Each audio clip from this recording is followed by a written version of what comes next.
Hello and welcome to the Quest on Rajya Sabha TV. I'm Rakhi Bakshi. In this show, as you know, that we keep talking to leading personalities. Each week we bring you new faces, and the guest with us this week is also a very important person. He's a Lok Sabha MP, also the new secretary of BCCI, Mr. Anurag Thakur. Welcome to the show, Anurag. Thank you, Rakhi ji. Thank you for the invite on this popular show. सबसे पहले तो हम ये बात जरूर कर ले कि हिंदी में हम बात करेंगे, क्योंकि बहुत सारे तमाम दर्शक जो बहुत सारे देश में फैले हुए हैं शायद हिंदी में ज्यादा हमारी बात समझ पाएंगे। शुरुआत तो यहीं से कि पहले आप सेक्रेटरी अब जो बन गए हैं बीसीसीआई के, बड़ी जिम्मेदारी है, लेकिन साथ ही क्योंकि आप एक क्रिकेटर भी हैं तो अंदर से आपकी भावनाएं आती रही हैं, लेकिन एक पोजीशन ऑफ रिस्पॉन्सिबिलिटी पे आप हैं, तो क्या बड़ी जिम्मेदारी लग रही है और बहुत सारे रास्ते तय कर लिए आपने? देखिए, क्रिकेट मेरे न केवल एक लोकप्रिय खेल देश में है, मेरे दिल के करीब है, बल्कि मैं खुद एक खिलाड़ी रहा हूं। फर्स्ट क्लास खेला हूं। राजनीति में आने से पहले मैं हिमाचल प्रदेश क्रिकेट संघ का अध्यक्ष सन 2000 में बना, 25 वर्ष की आयु में, और पिछले 15 वर्षों से उस संघ को चला रहा हूं। आज एक बड़ी जिम्मेदारी मिली है, देश में सचिव बना हूं बीसीसीआई का, और देशवासियों को इतना ही कहना चाहता हूं, क्रिकेट प्रेमियों को, जो पिछले कुछ वर्षों में क्रिकेट पर दाग लगे हैं, हमारा प्रयास रहेगा इस लोकप्रिय खेल को और लोकप्रिय बनाया जाए और ज्यादा मासेस तक, ग्रामीण क्षेत्रों तक पहुंचाया जाए, ग्रामीण प्रतिभाओं को भी आगे उभरने का मौका दिया जाए, ताकि एक गांव में रहने वाला भी देश के लिए खेलने का सपना देख सके, उसको पूरा कर सके। ऐसा हमारा प्रयास रहेगा। मुझे लगता है मेरा जो अगला सवाल था उसके बहुत सारे जवाब इसमें आ गए हैं, लेकिन फिर भी एक ऐसी संस्था बीसीसीआई, जब हम बात कर रहे हैं, हम और आप दोनों जानते हैं कि कितने कंट्रोवर्सीज में घिरा रहा है, और उस दौरान अब आप आए हैं, कई सारे पॉलिटिकल एंगल्स के बीच ये रहा है। क्या लगता है ये जो काले बादल हैं, इनको छटने में वक्त लगेगा या कुछ तैयारी होने लगी? देखिए, जो कॉन्फ्लिक्ट और कंट्रोवर्सीज की आपने बात कही, निश्चित तौर पर विवादों से घिरा रहा, और कुछ अनचाहे विवाद थे जिसके कारण क्रिकेट की छवि पर दाग लगे। और एक क्रिकेट प्रशासक होने के नाते मुझे लगता है हमारी सबकी ये जिम्मेदारी है कि आखिरकार उन विवादों से बाहर कैसे निकला जाए, इस लोकप्रिय खेल को और लोगों तक कैसे पहुंचाया जाए। इस आईपीएल 8 सीजन में हम केवल जो ग्राउंड तक दर्शक आते हैं, मान लीजिए दिल्ली जैसे फिरोजशाह कोटला स्टेडियम में 40,000 दर्शक आए, लेकिन लाखों लोग बाहर रह जाते हैं। अब इसमें क्या करना है, हम कई टियर 2 सिटीज पर स्क्रीन्स बड़ी बड़ी लगाएंगे और 10-15 हजार लोग उस स्थान पर आ पाए, उनकी फ्री एंट्री देंगे। अच्छा, ताकि बड़ी तादाद में लोग एक स्टेडियम जैसे माहौल में आकर विशाल स्क्रीन पर इस मैच को देख पाए। मतलब इसके पीछे रीजन ये है कि जो टिकट को लेकर बहुत सारी बात हो जाती है, बहुत बार हंगामा हो जाता है और उसमें ट्रांसपेरेंसी की बात आ जाती है, इसको लेते हुए आपने कहा? टिकट्स तो एक पार्ट है। जब मैंने कहा 2 करोड़ अगर लोग दिल्ली में रहते हैं तो केवल 40,000 एक मैच को देखने जा सकते हैं, लेकिन दिल्ली के साथ लगते एनसीआर रीजन, नोएडा में, फरीदाबाद में, गुड़गांव में, सोनीपत में, अगर हम लोग कई जगह इन स्क्रीन्स को लगाते हैं और विशाल पार्क में लोगों को मुफ्त में आने का मौका देते हैं, तो उन छोटे शहरों में भी लोग बड़े पर्दे पर क्रिकेट कैसे दिखता है वो देख सकेंगे। एक अलग अनुभव होगा, म्यूजिक चल रहा होगा, सब कुछ होगा, वातावरण ऐसा होगा कि आप मनोरंजन भी होगा और आप खेल को भी देख पाएंगे। आपने भी ग्रामीण प्रतिभा की बात की, लेकिन किस तरह से सिलेक्शन को आगे और बेहतर तरीके से देख पाएंगे? क्योंकि बात ये होती है कि आप कहते हैं कि चलिए रीजनल रिप्रेजेंटेशन होना चाहिए, लेकिन क्या सही प्रतिभा फिर भी किस तरह से आए, तो वो जो रैंक है या स्केल, वो क्या आप उसको नए सिरे से देखेंगे? मेरा अपने मन में है एक तो टैलेंट हंट प्रोग्राम चलाने की, कि जो नॉर्मल रूटीन से प्रदेश के टूर्नामेंट खेलकर बीसीसीआई के लिए खेलते हैं, एक तो वो चैनल है। दूसरा है जिन लोगों को वहां पर भी मौका नहीं मिल पाता कई कारणों के कारण, आखिर उस प्रतिभा को आप कैसे तराशेंगे। हम देश भर में अपने सिलेक्टर्स को और पूर्व खिलाड़ियों को चुनकर हम चाहेंगे कि हम देश भर में उनको भेजें, वहां ट्रायल्स हों, और जो प्रतिभाशाली खिलाड़ी होंगे जो कभी किसी की नजर में नहीं आए, उन पर हम अपनी पैनी निगाहें डालकर उनको चुनें और उनकी प्रतिभा को निखारकर उनको आगे बढ़ने का मौका दें। एक ये होगा, और दूसरा जो मेरे मन का सपना है कि कॉलेज और यूनिवर्सिटी की क्रिकेट खत्म हो गई है एक तरह से, मैं उसको वापस शुरू करना चाहता हूं। मैं कॉलेज लेवल का एक ऐसा कंपटीशन और यूनिवर्सिटी का खड़ा करना चाहता हूं कि रणजी ट्रॉफी के मुकाबले का कंपटीशन और खड़ा हो जाए, कि जो प्रोफेशनल्स आज कॉलेज और यूनिवर्सिटीज में चले जाते हैं, उनको खेलने का मौका नहीं मिल पाता, उनको भी एक प्लेटफॉर्म मिले। कहीं ना कहीं बात ये आ जाती है कि इतना जो पैसा है क्रिकेट में आखिर, और क्रिकेट को एक मतलब हम जानते हैं कि एक तरह का रिलीजन माना जाता है हमारे देश में, इतना जो पैसा है उसको लेकर तमाम दिक्कतें हैं, और उसको लेकर ही बीसीसीआई में जो गड़बड़ियां हमने देखी, वो कहीं ना कहीं करप्शन की जो बातें हुई वहां से आई, मैच फिक्सिंग की हो। इसको क्या लगता है आपको कि नए सिरे से जब आप काम करेंगे बहुत बड़ी दिक्कत आपको लगती है, या कैसे इसको साफ करने का काम देखिए, करें? दो बातें मैं आपके माध्यम से, क्योंकि ये देश का एक बहुत बड़ा चैनल है जहां से मैं देश के ग्रामीण क्षेत्रों से शहरी क्षेत्रों तक पहुंच सकता हूं। क्रिकेट के प्रशासक जो पिछले कई वर्षों में रहे, कोई अध्यक्ष, सचिव और जो भी हमारी टीम्स रही, उन्होंने एक बड़ा निर्णय लिया। इस खेल को और लोकप्रिय बनाने के लिए प्राइवेट चैनल्स तक गए, वहां से पैसा रेज किया और उसको वापस आधारभूत ढांचे में खर्च किया। जितना पैसा प्रदेशों के माध्यम से बीसीसीआई इकट्ठा करता है, उसको वापस हर प्रदेश में स्टेडियम बनाने के लिए, एकेडमीज बनाने के लिए, खिलाड़ियों को पैसे देने के लिए। बाकी खेलों से ज्यादा पैसा खिलाड़ी को क्यों मिलता है? क्योंकि क्रिकेट बोर्ड ने इसको सफल पूर्वक तरीके से मार्केट किया है। आज हमारे पूर्व खिलाड़ी भी आईपीएल के माध्यम से, बाकी टूर्नामेंट के माध्यम से अपनी आय का साधन बनाते हैं। हमारे अपकमिंग प्लेयर्स, उनको आईपीएल जैसे टूर्नामेंट में विश्व के बड़े खिलाड़ियों के साथ उस टीम में खेलने का मौका मिलता है जो केवल वो सपने में भी नहीं सोच सकते थे। हमने ये उनके लिए किया जो पूर्व में खेल चुके हैं, जो प्रेजेंट में आज खेल रहे हैं वर्तमान में, और जो भविष्य के खिलाड़ी हैं उनको भी मौका दिया है। So it's a win-win platform for ex-cricketers, future cricketers, and the present cricketers to play on a platform among the international stars But what about and earn money. What about the balance? I mean, balance is a problem where you have glamour, you have, as you are saying, entertainment, but you also have performance. So how to really balance everything together? See, there are two things. Of course, yes, entertainment comes with it. When women in a household, rather than watching the daily soaps, they move out to and see and watch the IPL on TV, and the TRP rating is the highest among any channels. That clearly shows the popularity of this game. The second aspect is, in the last 7 years, more than 540 players, domestic players, are registered with various teams. More than 300 players have already played for various teams. It clearly shows it has given a platform to the young upcoming cricketers to not only showcase their talent, but also play for the country. It has become a platform to play for your country. Yeah. Your second part of your first question was that cricket में पैसा बहुत है, तो क्या उसके कारण भ्रष्टाचार है? बिल्कुल नहीं। मैं ये कहना चाहता हूं, एक भी रुपए का कोई भ्रष्टाचार नहीं है, और ये सारा पैसा प्रदेशों को दिया जाता है, अधिकतर पैसा, और प्रदेश अपने इलाके में इसको बढ़ावा देते हैं। जैसे मैंने धर्मशाला में दुनिया का सबसे खूबसूरत स्टेडियम बनाया। इसके अलावा बिलासपुर में, नादौन में, अमतर में, शिमला में, और बहुत सारे स्टेडियम सब प्लान और बहुत सारे स्टेडियम बनाए और बहुत सारे और बनाना जा रहा हूं।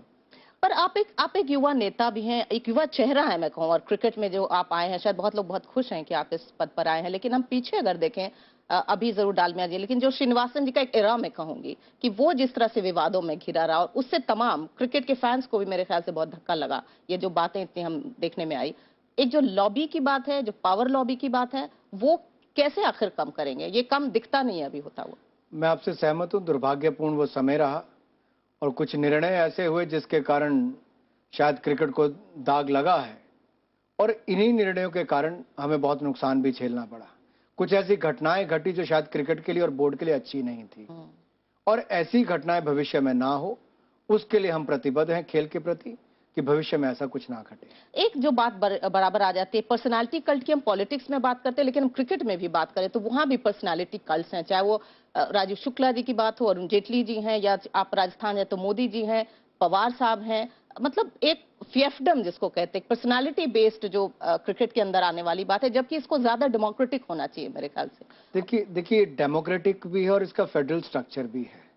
लोकतांत्रिक, अगर आप देखें, ऑटोनोमस बॉडी है, और इसका जैसे देश का संघीय ढांचा है कि आपकी एक देश की सरकार है और आपकी प्रदेशों की सरकार है। यहाँ देश का बोर्ड बीसीसीआई है और उसके एफिलिएटेड यूनिट जो हैं वो प्रदेशों के एसोसिएशन है, स्टेट क्रिकेट एसोसिएशन हैं। तो निश्चित तौर पर हम इकट्ठा होकर काम करते हैं और इकट्ठे होकर कलेक्टिव डिसीजंस लेते हैं।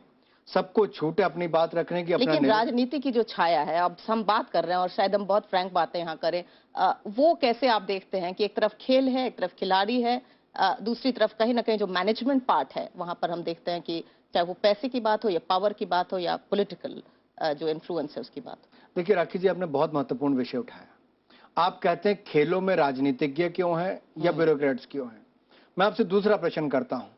पार्लियामेंट में डॉक्टर भी हैं, मीडिया के लोग भी हैं, पत्रकार भी हैं, आपके खिलाड़ी भी हैं, आपके राजनीतिज्ञ भी हैं, किसान भी हैं, अलग अलग क्षेत्रों से इंडस्ट्रियलिस्ट भी हैं। अगर हम संसद में समाज का हर वर्ग को देखते हैं तो निश्चित तौर पर खेलों में भी समाज का हर वर्ग है, उसमें कुछ राजनीतिज्ञ भी हैं, इसमें बुराई नहीं है। और मेरे जैसा व्यक्ति जो खेलों में पहले रहा, बाद में राजनीति में आया, वो भी बुरा नहीं है। जो पहले राजनीति में आए लेकिन खेल उनके लिए प्रिय थे, उन्होंने बाद में आकर खेलों के लिए किया। अगर अरुण जेटली जी आए, उन्होंने दिल्ली के लिए बड़ा स्टेडियम उस समय बनाया जब कोई सोचता नहीं था।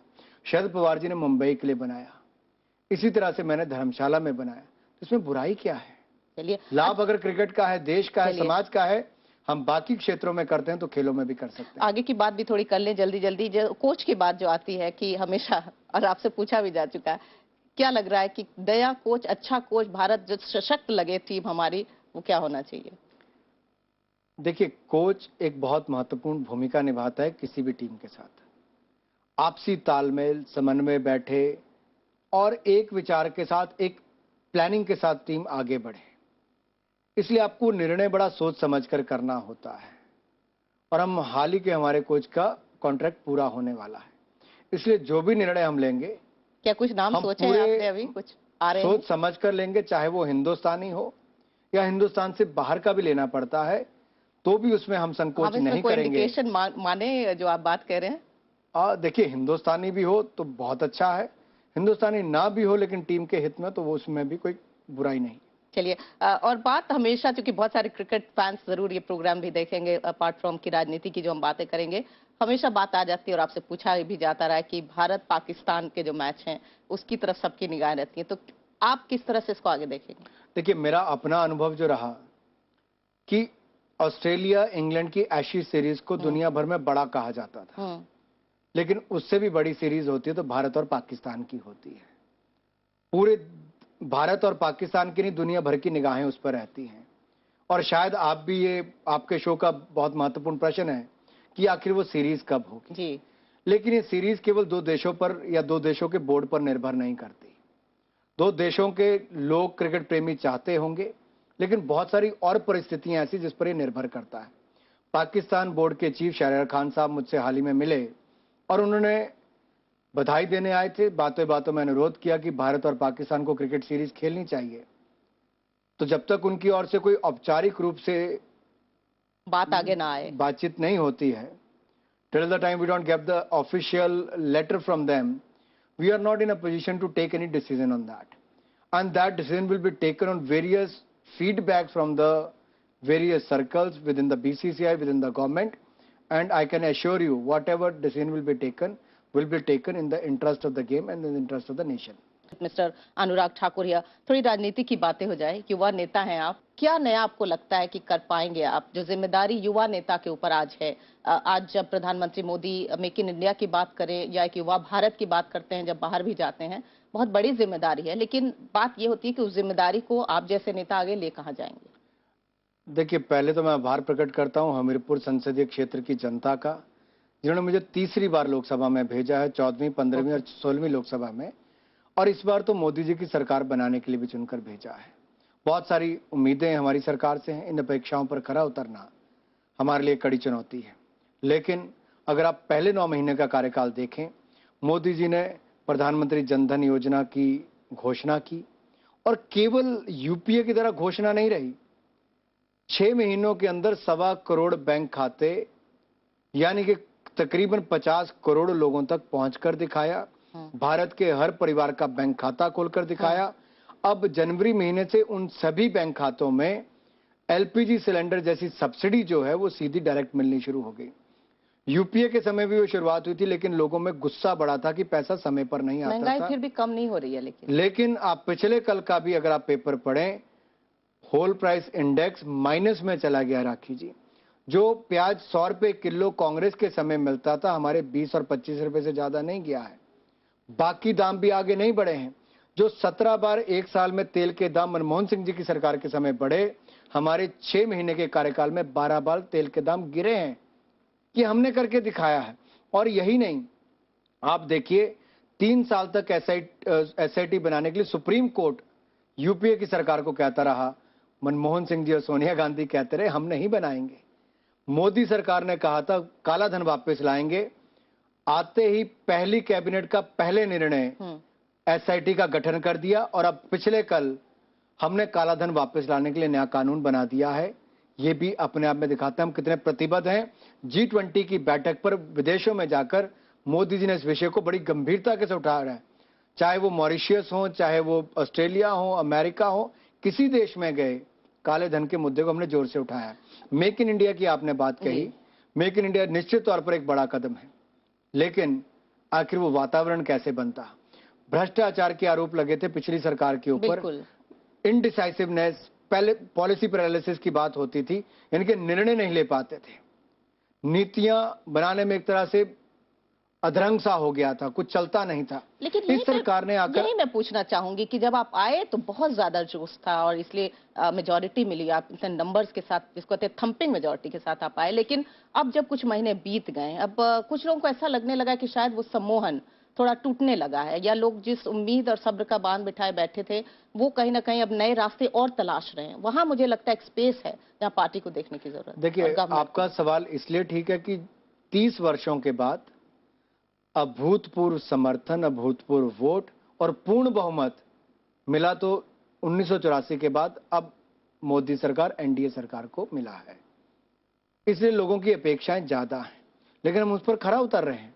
आप देखिए, हमने सब कुछ किया, महंगाई भी कम करके दिखाई, रोजगार उत्पन्न हो उसके लिए हमने, जो कांग्रेस शासित राज्यों ने भी लिख कर दिया कि जमीन अधिग्रहण बिल में संशोधन करने चाहिए, हमने वो भी किए। 5 सेक्टर्स के लिए मात्र खोला है उसको, चाहे वो नेशनल सिक्योरिटी हो या गरीबों के लिए घर बनाना हो, ग्रामीण क्षेत्र में आधारभूत ढांचा बनाना हो उसके लिए करना हो, बिजली की तारें डालनी हो, सड़कें बनानी हो, तो इसके लिए उसमें किसी को आपत्ति नहीं है। आपने देखा कि संसद में अगर जो हंगामे हुए या इतने दिन तक जो अवरोध पैदा हुआ वो इसलिए क्योंकि यहाँ पे कमियां थी, और जरूर उस पे काम थोड़ा बहुत किया गया, आपकी तरफ से भी कुछ कदम आप आगे बढ़े, लेकिन जरूर हमने जैसे मार्च भी देखा कि अभी जिस तरह से हो रहा है विरोध। देखिए, अगर केवल राजनीति करनी हो राखी जी, तो जेटली जी ने कल भी कहा, and he requested the opposition stop this politics of ऑब्स्ट्रक्शनिज्म।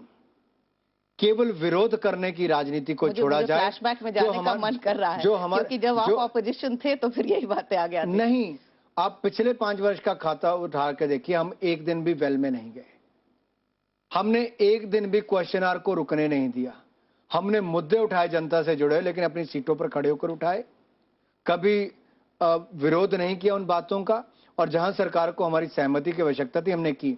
आज दुनिया भारत की ओर देख रही है, भारत की युवा ताकत आज सरकार की ओर देख रही है कि हमें रोजगार चाहिए।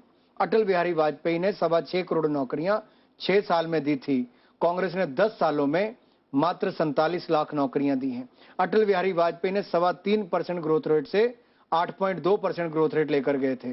मनमोहन सिंह और सोनिया गांधी की सरकार 8.25 से 4.5 पर ले जाता है कि नीतियां उन्होंने भी बनाई थी, उसको थोड़ा सा जामा पहना के आप प्रस्तुत कर रहे हैं। मसलन की बहुत सारी बातें हो चुकी हैं, उनकी जो नीतियां या पॉलिसीज थी, चाहे वो मनरेगा की हो या उनकी राइट टू इन्फॉर्मेशन हो या उनका राइट टू एजुकेशन की बात की, तो तमाम क्षेत्रों में नीतियां लेकर वो भी आए।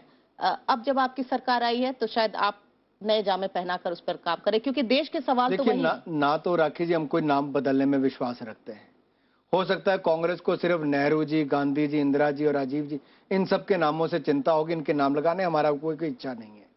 हमारा काम है, अगर मनरेगा स्कीम है तो ग्रामीण क्षेत्र में भी आज गरीब से गरीब व्यक्ति की दिहाड़ी कम क्यों है? किसी राज्य में 80-100 रुपए है, किसी में 150 रुपया है।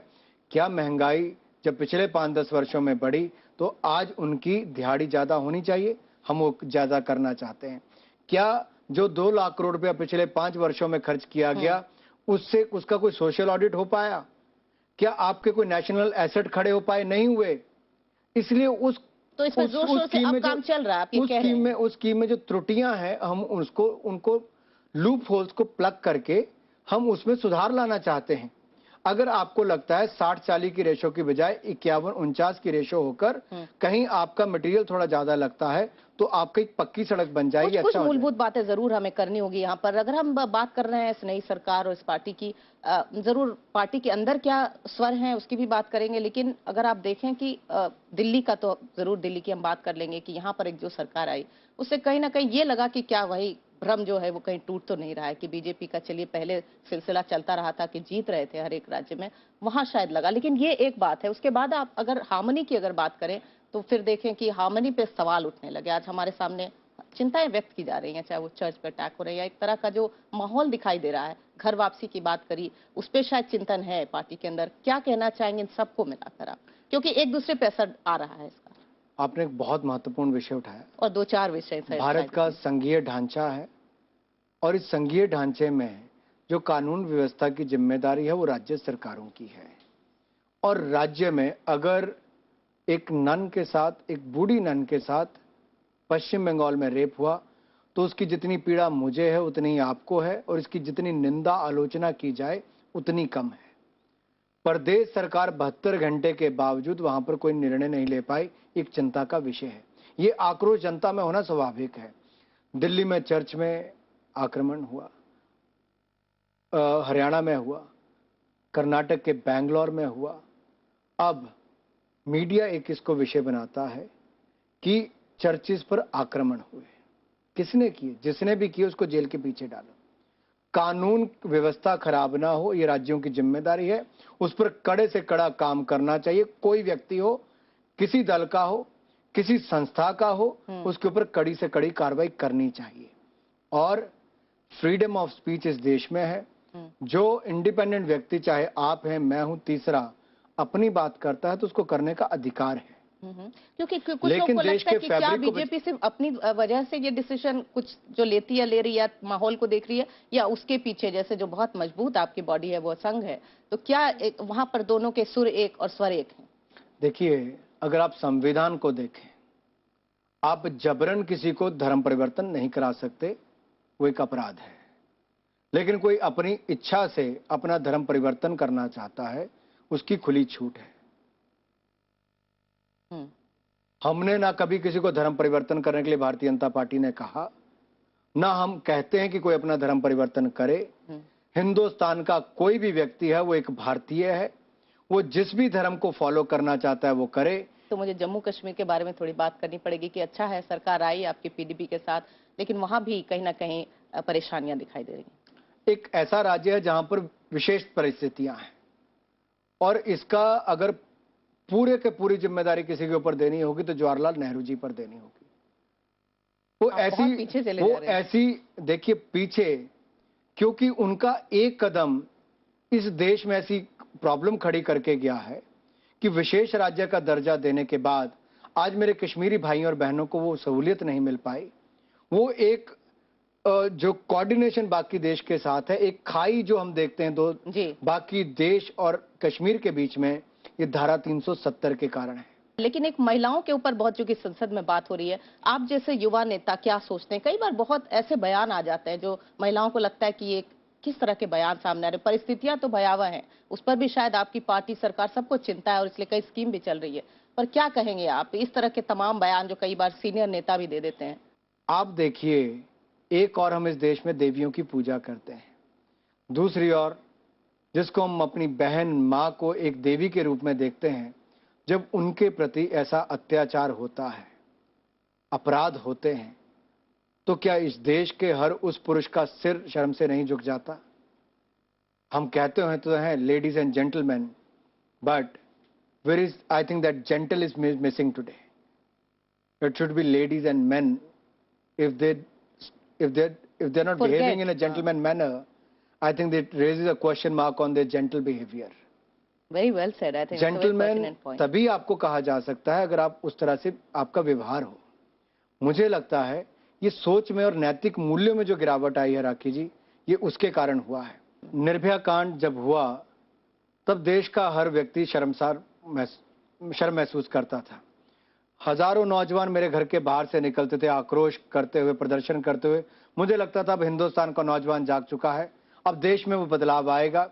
इसके बाद कड़ा कानून बनने के बाद देश में किसी महिला के साथ अत्याचार नहीं किया जाएगा। लेकिन शायद मैं गलत था।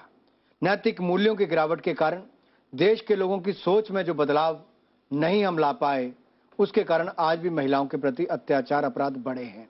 हमें सोच को बदलना होगा और इस सोच को बदलने के लिए कहीं ना कहीं मैंने भी शुरुआत की है। Honour our women how foundation हमने शुरू की है। 500 कॉलेजेस तक हम इस साल पहुंचने का प्रयास कर रहे हैं। हजारों वॉलंटियर्स को उसके साथ जोड़ रहे हैं। आप विश्वास मानिए, छोटे छोटे बच्चे स्कूल के आते हैं, स्ट्रीट प्लेस करते हैं, मॉल्स में जाते हैं, हम बहुत सारी डिबेट्स करते हैं।